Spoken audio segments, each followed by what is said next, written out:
Talk to the experts and they'll tell you prescription drug abuse is a big problem in Las Vegas. Now it's spreading to a new generation. When expecting mothers take opiates, they are passing their drug dependencies to their unborn children. Some mothers say they don't have a choice and must take the risk of possibly harming their baby because they can't handle the pain.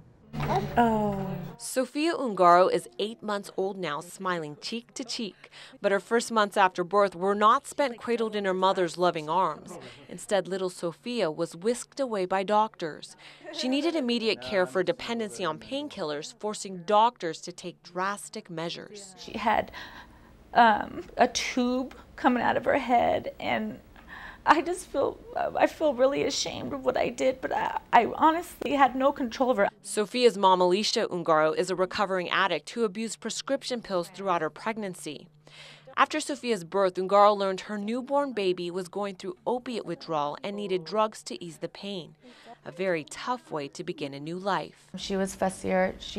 They can develop skin irritations, and she had a skin irritation. Because of Ungaro's serious addiction, she lost custody of her baby. She's now working to become a loving parent so they can integrate back into society. And it starts very innocently with a doctor writing a prescription, and before you know it, you're losing a baby. The Ungaros are not alone. According to a recent study, by 2009, more than 13,000 babies were born suffering from withdrawals after being exposed to drugs, including codeine, even heroin, while in their mother's womb. It's called neonatal abstinence syndrome, or NAS.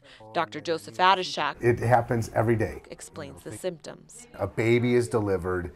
Typically, it could be cocaine, it could be amphetamines, and now, especially these days, opiates, where they will have a withdrawal syndrome. They'll have shakes, they'll have poor feeding, they'll have poor temperature control. They are going through withdrawal. The number of babies born with NAS has nearly tripled in the last decade as opiate use among pregnant women has skyrocketed. Most people don't start the opiates when they're pregnant. They get pregnant while they're on the opiates. So then what do you do? Dr. Adishak says many local doctors are confronted by newborns dependent on painkillers every few days.